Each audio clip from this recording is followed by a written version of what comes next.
Bonjour à tous, c'est Alex d'excelformation.fr et dans cette nouvelle vidéo, je vais vous présenter une nouvelle série d'astuces qui vous permettra d'en apprendre davantage sur le fonctionnement d'Excel, ce qui vous permettra de pouvoir booster votre productivité. Alors vous trouverez très régulièrement de nouvelles vidéos sur la chaîne, alors pensez à vous abonner et surtout à activer la clochette de notification afin d'être sûr de ne manquer aucune astuce et de devenir rapidement un pro d'Excel.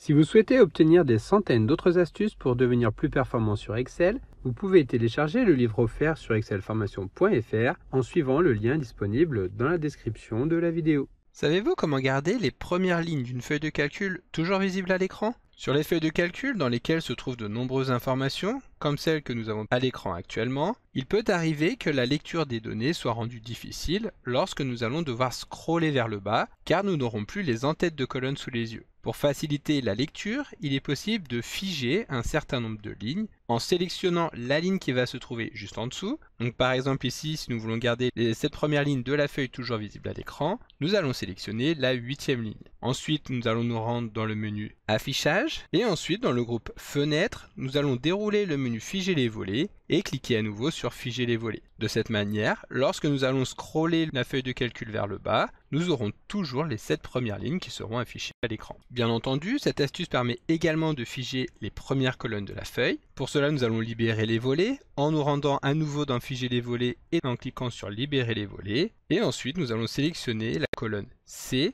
et répéter l'opération en sélectionnant à nouveau Figer les volets, ce qui va permettre de garder les colonnes A et B toujours visibles à l'écran lorsque nous allons scroller vers la droite. Connaissez-vous les meilleurs raccourcis clavier d'Excel? Voici un top 5 des meilleurs raccourcis clavier utilisant la touche Entrée. Le premier de ces raccourcis, vous le connaissez forcément, c'est le fait d'appuyer sur la touche Entrée pour valider une formule, puis sélectionner la cellule située juste en dessous. Mais saviez-vous qu'il suffit d'appuyer sur les touches CTRL plus Entrée lorsque plusieurs cellules sont sélectionnées pour valider la formule sur toutes les cellules sélectionnées? En utilisant ce même raccourci mais avec une seule cellule de sélectionnée, Excel restera sur la même cellule après la validation. Pour aller à la ligne dans une même cellule, nous allons utiliser le raccourci clavier Alt plus Entrée afin d'insérer un saut de ligne. Et enfin, pour valider une formule et sélectionner la cellule située juste au-dessus, nous allons utiliser le raccourci clavier majuscule et Entrée, ce qui permettra donc d'inverser le sens de la cellule sélectionnée après la validation. Pour découvrir d'autres raccourcis clavier et imprimer votre fiche mémoire, rendez-vous sur excelformation.fr. Vous y trouverez également l'application Excel Shortcut qui vous permettra de créer vos propres raccourcis clavier. Savez-vous qu'Excel est capable d'ouvrir n'importe quelle application avec une simple ligne de code? Pour ouvrir rapidement une application depuis une feuille Excel, nous allons commencer par créer un bouton qui nous permettra d'ouvrir cette dernière. Pour cela, nous allons nous rendre dans le menu Insertion et tout à droite, nous allons cliquer sur Zone de texte. Ensuite, nous allons dessiner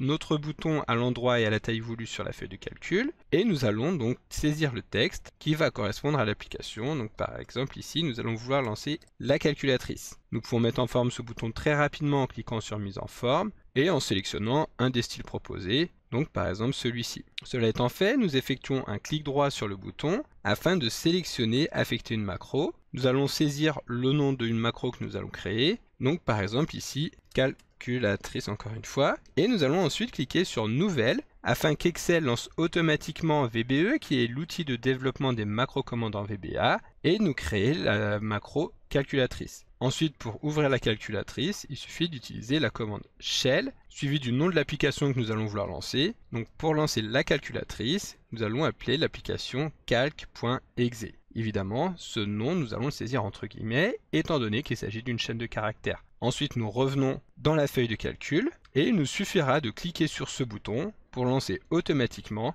la calculatrice. Savez-vous comment générer des adresses mail en quelques secondes sur Excel? Excel propose des outils très puissants qui permettent d'automatiser la saisie des données en une fraction de seconde. Il s'agit du remplissage instantané. Malheureusement, cet outil est très peu connu et donc pratiquement personne ne l'utilise. Pour compléter les adresses mail de manière automatique, nous allons tout simplement commencer par saisir la première, en supposant que le schéma de construction des adresses mail correspond à la première lettre du prénom, point, le nom de famille, donc a.berman, suivi du nom de domaine, donc arrobas par exemple, excelformation.fr. Une fois que nous avons saisi la première adresse, il suffira d'appuyer tout simplement sur le raccourci clavier CTRL-E pour qu'Excel nous les génère automatiquement. Savez-vous comment modifier plusieurs tableaux croisés dynamiques en un clic ? Lorsque plusieurs tableaux croisés dynamiques utilisent une base source commune, il est possible de modifier les paramètres de chacun d'entre eux en un seul clic. Par exemple ici, imaginons que nous souhaitions modifier le mois d'analyse, ici qui est sur le mois de mars, mais que nous voulions donc analyser le mois de mai. Nous allons devoir modifier le mois sur le premier tableau croisé dynamique, puis le modifier sur le deuxième afin d'avoir des informations qui soient cohérentes entre ces deux tableaux. Pour gagner du temps, nous pouvons insérer un segment et le lier sur ces deux tableaux croisés dynamiques. Pour cela, donc, nous allons sélectionner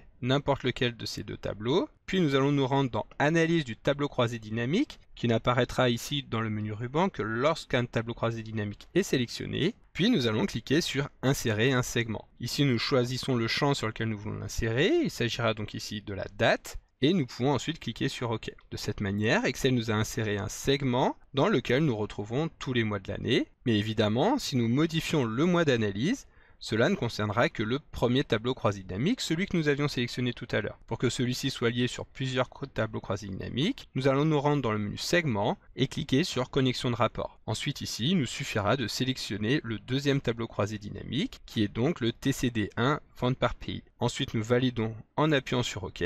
Et donc maintenant, à chaque fois que nous allons modifier une date, Excel effectuera la modification sur les deux tableaux croisés dynamiques liés à ce segment. Dans l'astuce précédente, nous avions vu comment modifier plusieurs tableaux croisés dynamiques en un clic en utilisant les segments qui permettent donc avec un simple bouton de modifier des éléments. Mais lorsque l'élément variable est une date, comme c'est le cas ici, nous pouvons également utiliser une frise chronologique, donc en sélectionnant l'un des tableaux, puis en nous rendant dans le menu Analyse du tableau croisé dynamique et en cliquant sur Insérer une chronologie. Ici, bien entendu, cette chronologie doit reposer sur le champ date. Nous pouvons donc le sélectionner et cliquer sur OK. Une fois que notre chronologie est insérée sur la feuille de calcul, nous allons pouvoir la lier donc au deuxième tableau croisé dynamique en nous rendant dans le menu chronologie et en cliquant sur connexion de rapport. Ici, nous allons pouvoir sélectionner le deuxième tableau croisé dynamique qui est le TCD2 vente par pays et valider en appuyant sur OK. De cette manière, lorsque nous sélectionnerons des données sur notre frise chronologique, ces données seront automatiquement appliquées sur les deux tableaux croisés dynamiques de manière simultanée. Savez-vous comment remplacer toutes les formules par leur valeur sur une feuille de calcul ? Parfois, lorsque nous souhaitons transmettre un classeur Excel à quelqu'un, il peut être utile de retirer toutes les formules d'une feuille donnée pour éviter que celle-ci ne soit modifiée, ce qui risquerait de rendre certaines données erronées. Pour cela, nous allons sélectionner toutes les données de notre calcul en appuyant sur le bouton situé tout en haut à gauche de l'entête des lignes et des colonnes, ou alors en appuyant sur CTRL-A. Ensuite, nous allons pouvoir copier toutes les cellules sélectionnées en appuyant sur CTRL-C, et pour finir, nous allons coller le contenu du presse-papier par-dessus en effectuant un collage spécial. Pour cela, nous nous rendons dans le menu Accueil et nous déroulons le menu Coller afin de sélectionner, de coller uniquement les valeurs. De cette manière, si nous validons et que nous retournons sur une cellule dans laquelle il y avait déjà une formule, nous pourrons constater que ici Excel a remplacé ces formules par les valeurs. Si vous souhaitez optimiser au maximum l'opération, vous pouvez également utiliser le gestionnaire de raccourcis avancé Excel Shortcut, disponible sur excelformation.fr, ce qui vous permettra d'utiliser le raccourci clavier CTRL majuscule et V pour effectuer la même opération de manière bien plus rapide. Savez-vous comment établir un classement sur Excel ? Pour classer des valeurs numériques parmi un ensemble de données, nous pouvons utiliser la fonction rang. Cette fonction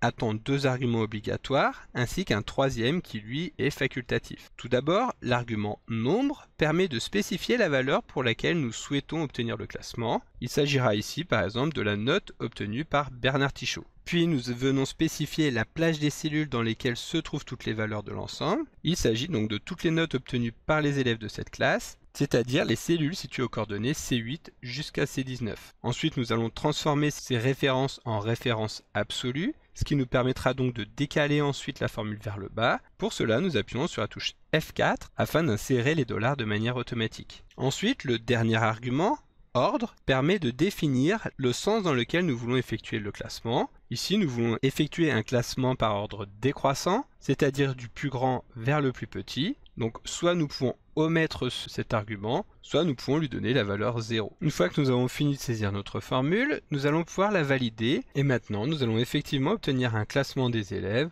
en fonction des notes obtenues et nous pourrons par exemple constater que le premier élève de la classe est J'accélère. Donc comme d'habitude, vous pouvez télécharger le support de secours en suivant le lien que vous trouverez dans la description de la vidéo. Si la vidéo vous a plu, n'oubliez pas de la liker et de la partager à vos collègues et amis sur l'ensemble de vos réseaux sociaux. Et vous pouvez également me laisser vos impressions dans l'espace des commentaires, je lirai chacun d'entre eux et y répondrai avec plaisir. Évidemment, si ce n'est pas encore fait, abonnez-vous à la chaîne pour ne manquer aucune astuce. C'est également très important pour m'aider à gagner en visibilité afin de pouvoir développer la chaîne et continuer de vous proposer des tas de nouvelles vidéos. Merci d'avoir suivi cette vidéo et à très bientôt pour un prochain tuto.